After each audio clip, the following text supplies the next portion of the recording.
नमस्कार सगळ्यांना, स्वागत आहे परत एकदा सर्वांचं स्टडी विथ गुरु या आपल्या एज्युकेशनल यूट्यूब चॅनलवरती. तर जे विद्यार्थी DMER DHS त्यानंतर कुठल्याही महानगरपालिकेमध्ये स्टाफ नर्स या पदासाठी जर तयारी वगैरे करत असतील तर त्यांच्यासाठी आपण जे लेखी परीक्षेमध्ये प्रश्न आत्तापर्यंत आलेली त्यासोबत येणारी अशी एक्सपेक्टेड अशा दोन्ही प्रकारची प्रश्न आपण या ठिकाणी घेत असतो. त्यामुळं त्याच सिरीजचा आज आपला जवळपास 17वा भाग आपण आपल्या या चॅनलवरती पाहणार आहोत. या अगोदरचे भाग पाहिले नसतील तर पाहून घ्या. एक प्रकारे तुम्हाला आयडिया येऊन जाईल की नेमकं परीक्षेमध्ये कशा टाईपचे प्रश्न येतात. त्यानंतर तुम्ही जे अभ्यास करताय तर त्यातले प्रश्न तुम्हाला दिसत आहेत का हे कळणं फार महत्त्वाचं आहे. त्यामुळं व्यवस्थित सगळं लेक्चर पाहून घ्या. आणि परत सांगतोय, या पदाची तयारी GNMवर असो ANMवर असो तर या दोन्ही पदांसाठी वेगवेगळ्या बॅचेस आमच्या टीमनं चालू केलेले आहेत. जसं की GNM वाल्यांसाठी संकल्प नावाची आहे, ANM वाल्यांसाठी एकलव्य नावाची बॅच आहे. त्या बॅचमध्ये संपूर्ण तुमची जी काही लेखी परीक्षेची तयारी आहे ती त्या ठिकाणी करून घेत आहोत. बॅच स्टार्ट होऊन 2 महिने झालेले आहेत. सो जॉईन झाला नसाल तर लवकरात लवकर जॉईन व्हा. त्या संदर्भात माहिती तुम्हाला पुढं मिळून जाईल किंवा माझा नंबर ऑलरेडी प्रत्येक व्हिडिओत मी देत असतो. तर 7620174396 हा माझा नंबर आहे. त्या ठिकाणी कॉन्टॅक्ट करा. तुम्हाला जी माहिती हवी आहे ती त्या ठिकाणी मिळून जाईल. सो पाहूयात पहिला प्रश्न.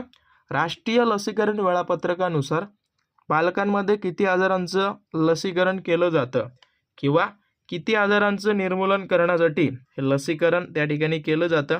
तर लक्षात ठेवा, राष्ट्रीय लसीकरण वेळापत्रकानुसार जे आहे ते जवळपास पाहायला गेलं तर 7 वेगवेगळ्या रोगांचं या ठिकाणी लसीकरण केलं जातं किंवा ज्याला तुम्ही म्हणता नॅशनल इम्युनायझेशन शेड्यूल किंवा NIS नुसार जे आहे ते 7 रोगांचं लसीकरण वगैरे करण्यात येतं, जे की बालकांचं.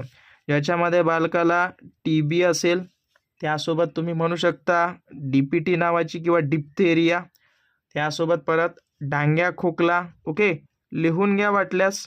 आणि याच पद्धतीचं एक्सप्लेनेशन आपण आपल्या चॅनलवरती व्यवस्थित स्वरूपात देत असतो.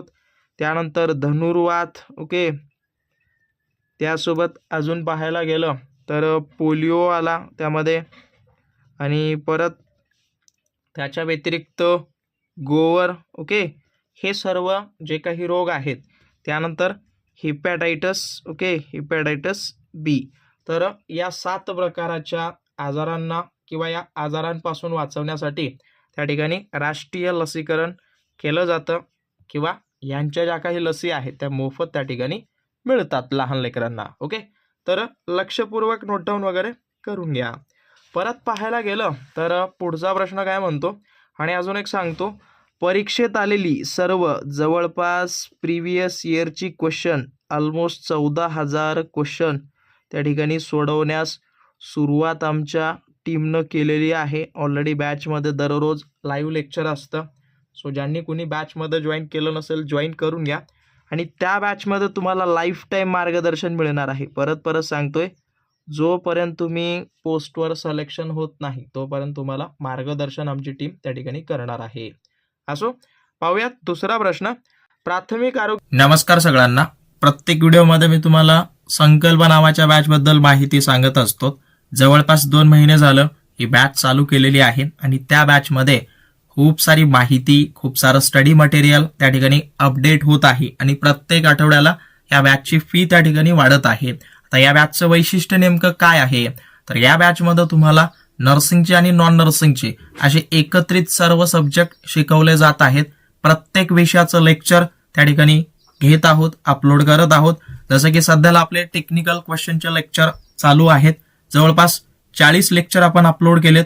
याच्यामध्ये PYQ सध्याला आपलं चालू आहे. जसं की व्हिडिओच्या सुरुवातीला सांगितलेलं होतं की 14,000 परीक्षेत आलेले प्रश्न आपण या ठिकाणी पाहत आहोत.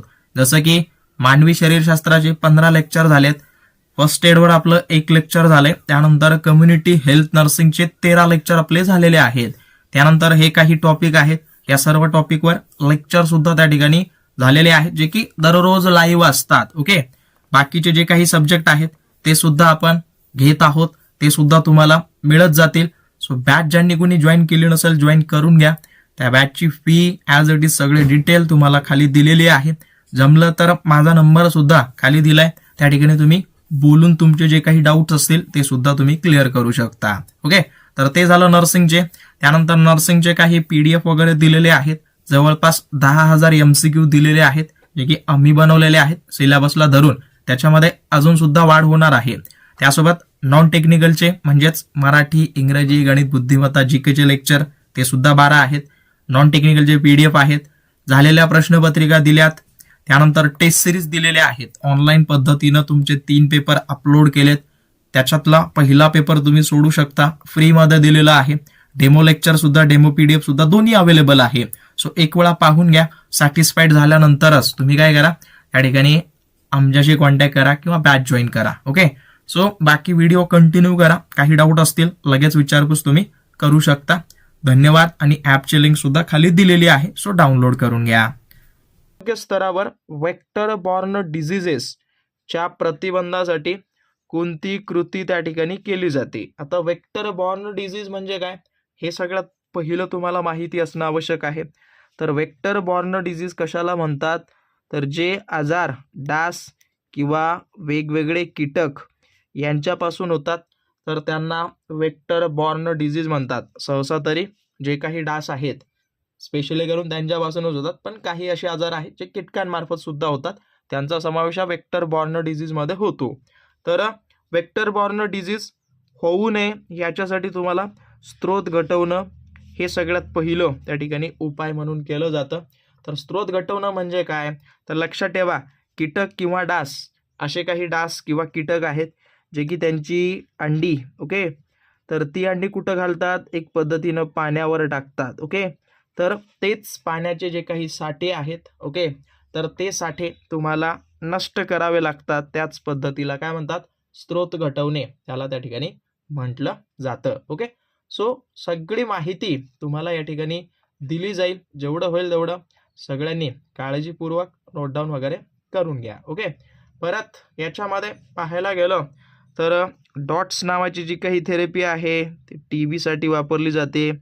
त्यानंतर DEC नावाची जी उपचार पद्धती आहे ती सगळ्यांनी कमेंट करून मला कळून द्या. परत काय दिलं की ओरल पोलिओ लसीकरण वेळापत्रकात कोणत्या वर्षी समाविष्ट करण्यात आलेलं आहे. तर लक्षात ठेवा जे काही आहे राष्ट्रीय लसीकरण याच्यामध्ये किंवा लसीकरण वेळापत्रकामध्ये जो काही कार्यक्रम 1979 मध्ये या ओपिओ लसीचा समावेश त्या ठिकाणी या कार्यक्रमात त्या ठिकाणी करण्यात आलेला आहे. का करण्यात आला किंवा 1979 मध्ये काय झालं तर लक्षात ठेवा भारतात, पूर्ण भारतामध्ये जे विस्तारित त्यानंतर लसीकरण कार्यक्रम हा सुरू झालेला होता आणि याच कार्यक्रमामध्ये त्यांनी या OPV लसीचा समावेश या वेळापत्रकामध्ये केलेला आहे. परत पाहायला गेलं तर इथं काय दिले, एडसमधलं वेस्टिंग सिंड्रोमचं लक्षण वगैरे कोणतं आहे, तर एडस हा जो काही आजार आहे तो स्पेशली करून लैंगिक संबंधातून निर्माण होणारा आजार आहे. तर याच्यामध्ये वेस्टिंग सिंड्रोम म्हणजे काय, तर लक्षात ठेवा जे काही माणसाचं किंवा ज्याला कुणाला एडस बाधित रुग्ण असतो तर त्याचं जे मूळ वजन असतं तर त्या मूळ वजनाचा 10% वजन अचानकपणे कमी होतो. ओके, अचानक कमी होणे यालाच काय म्हणतात, वेस्टिंग सिंड्रोम या नावानं ओळखलं जातं. आणि त्याच्यामध्ये वजन कमी होतं, तीव्र अतिसार, प्रथिने, ऊर्जा कुपोषण, त्यानंतर इसोफेजियल कॅन्डिडायसिस ही सर्व लक्षणं त्याच्यामध्ये दिसून येतात. आता इथं तुम्हाला न समजणारा पार्ट म्हणजे हा असेल, तर लक्षात ठेवा इसोफेजियल म्हणजे काय, सगळ्यात सोपं आहे, जे तुमची अन्ननलिका वगैरे आहे किंवा अन्न गिळताना तुम्हाला त्रास होतो, गिळताना त्रास होणे, त्याच्यामुळं तुम्ही काय करता, जेवण कमी प्रमाणात करता किंवा जेवणाला अवॉइड करता, त्याच्यामुळं सुद्धा तुमचं वजन त्या ठिकाणी होतं. ओके, हां. परत पुनरुत्पादक बाल आरोग्य म्हणजेच RCH नावाचा जो काही प्रोग्राम आहे तो भारतात कधी सुरू करण्यात आला? तर लक्षात ठेवा, जो काही हा RCH नावाचा प्रोग्राम आहे तो 1997 मध्ये या ठिकाणी सुरू करण्यात आला, किंवा हा जो काही कार्यक्रम आहे पाहायला गेलं तर 15 ऑक्टोबर 1997 मध्ये हा कार्यक्रम त्या ठिकाणी सुरू करण्यात आलेला आहे. आता या कार्यक्रमाचं पाहायला गेलं तर ज्या काही माता आहेत, त्यानंतर ज्या काही बाल आहेत, नवजात शिशु म्हणा किंवा जन्मलेले बाळ, तर या दोघांचं पण आरोग्य सुधारणं, यांच्या दोघांच्या आरोग्याचा जो काही दर्जा आहे ते सुधारण्याचं काम हे प्रोग्राम त्या ठिकाणी करतं. परत इथं 6वा प्रश्न तुम्हाला विचारलाय की लेड पॉयझनिंगला दुसरं नाव काय आहे, किंवा दुसरं कुठल्या नावानं ओळखतात?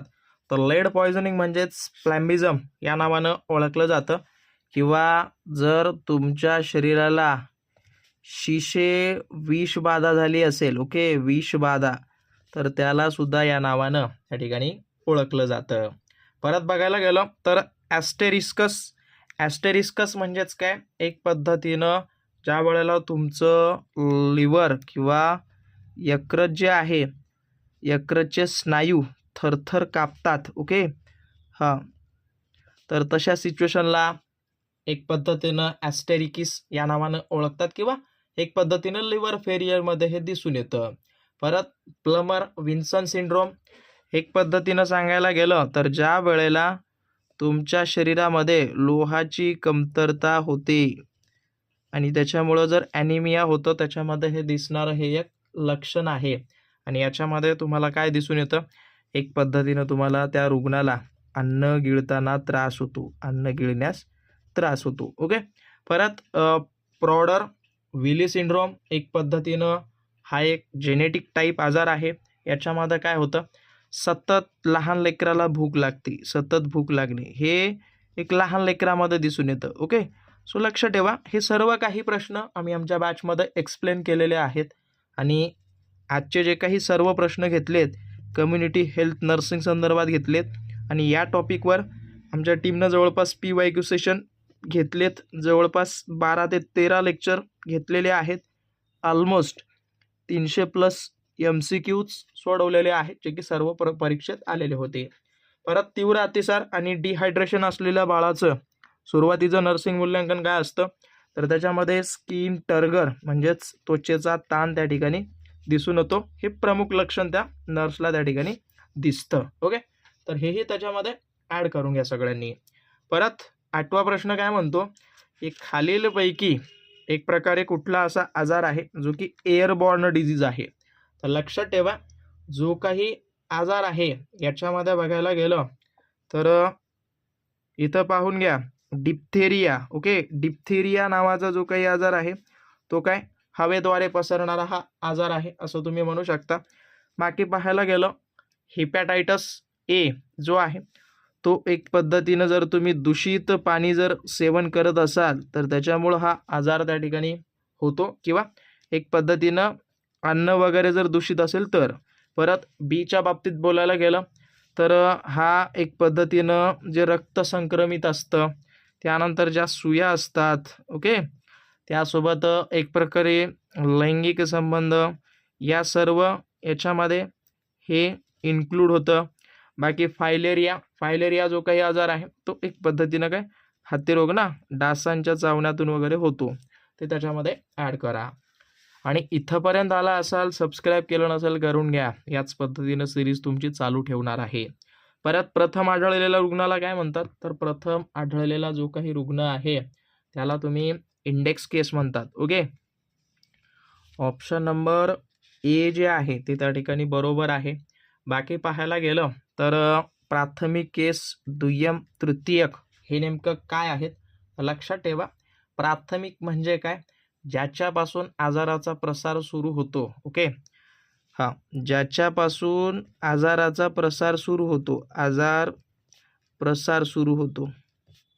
आता बघा, याच्या दोघांमध्ये फरक कसा आहे? इंडेक्स केसमध्ये काय असतं की याला सरळ वैद्यकीय सल्ला दिला जातो. लक्षात ठेवा, सल्ला देतात, म्हणजे हे ज्या वेळेला याला उद्भवतं याच्यापासून कुठला प्रसार डायरेक्ट होत नाही, तो सरळ वैद्यकीय सल्ला घेतो, परंतु प्राथमिक केसमध्ये काय असतं की याला वैद्यकीय सल्ला भेटत नसतो, याच्यापासूनच प्रसार त्या ठिकाणी सुरू होतं. हे लक्षात ठेवा. याच्यापासून जरी प्रसार झाला, पण सगळ्यात पहिलं हा वैद्यकीय सल्ला घेतो किंवा डॉक्टर त्याला सांगतात की वैद्यकीय मदत त्या ठिकाणी घेतली जाते, पण प्राथमिक केसमध्ये त्याला वैद्यकीय मदत भेटत नाही. ओके. दुय्यम केस हेच ज्याच्यापासून रोग वगैरे सुरू झाला, त्याचीच लागण दुसऱ्याला झाली, किंवा प्राथमिक किंवा इंडेक्स केसच्या संपर्कात ज्याला कोणाला संसर्ग झाला त्याला दुय्यम केस म्हणतात. बाकी या शेवटचा प्रश्नाचं उत्तर सगळ्यांनी कमेंट करून द्या. सबस्क्राईब केलं नसेल करून घ्या, आणि अजून काही प्रश्नांसंदर्भात डाऊट असेल लगेच तुम्ही विचारू शकता. बॅच ज्यांनी कोणी जॉईन केली नसेल लवकरात लवकर जॉईन करा. धन्यवाद.